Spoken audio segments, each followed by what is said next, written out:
Assalamualaikum warahmatullahi wabarakatuh. Perkenalkan, nama saya Muhammad Yusron. Saya dari Prodi Akuntansi Syariah. Di sini saya akan menjelaskan dan juga menjawab terkait dengan pertanyaan UTS dari mata kuliah pengauditan 1. Untuk soal yang pertama, yaitu jelaskan apa yang dimaksud dengan risiko bawaan, risiko pengendalian, dan juga risiko deteksi, serta gambarlah hubungan di antara risiko-risiko tersebut. Risiko bawaan atau inherent risk ini merupakan suatu kerentanan saldo akun atau golongan transaksi terhadap suatu salah saji material dengan asumsi bahwa tidak terdapat pengendalian yang terkait.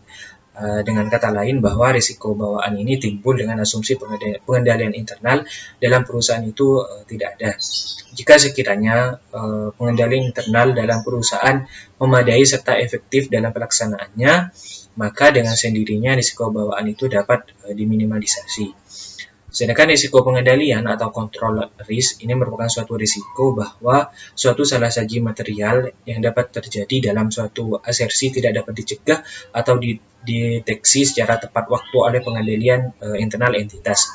Sedangkan risiko deteksi atau detection risk ini merupakan suatu risiko bahwa auditor tidak dapat mendeteksi salah saji material yang terdapat dalam suatu asersi.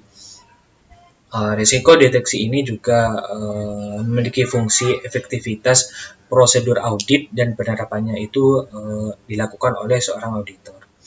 Hubungan dari ketiga risiko-risiko tersebut sudah dijelaskan dalam SPAP PSA atau Standar Profesional Akuntan Publik seksi 312. Bahwasanya risiko bawaan dan juga risiko pengendalian ini berbeda dengan risiko deteksi, di mana risiko bawaan dan juga risiko pengendalian ini tetap ada meskipun dilakukan atau tidak dilakukannya audit atas laporan keuangan. Sedangkan risiko deteksi ini berhubungan dengan prosedur audit dan dapat diubah oleh keputusan auditor itu sendiri. Soal yang nomor 2 yaitu sebutkan hal-hal yang harus dipertimbangkan oleh seorang auditor dalam menentukan imbalan jasa profesional. Kemudian jelaskan apa yang dimaksud dengan labeling. Ada beberapa hal yang harus dipertimbangkan oleh seorang auditor dalam menentukan imbalan jasa profesional. Yang pertama yaitu keterampilan dan juga pengetahuan. Yang kedua yaitu tingkat pelatihan dan juga pengalaman. Yang ketiga yaitu waktu yang diperlukan. Yang keempat yaitu besarnya tanggung jawab saat melakukan jasa-jasa audit. Sedangkan labeling ini merupakan auditor yang menetapkan audit fee atau harga auditor yang lebih rendah ketika klien pertama kali mendaftar dengan tujuan untuk mendapatkan klien yang lebih banyak. Kegiatan ini bukan merupakan tindakan yang tidak etis, namun mungkin terdapat sejumlah ancaman terhadap kepatuhan atas prinsip-prinsip dasar yang timbul dari besarnya tingkat imbalan yang ditawarkan. Untuk soal yang nomor 3 yaitu mengapa kode etik profesi akuntan atau kode etik akuntan Indonesia Publik itu diperlukan, baik untuk akuntan publik ataupun akuntan internal. Kode etik profesi akuntan ini sangat penting karena merupakan sebuah pedoman dalam dinas mengenai pelaksanaan tugas dan tanggung jawab serta pengabdian yang profesional ketika melaksanakan suatu tugas profesi.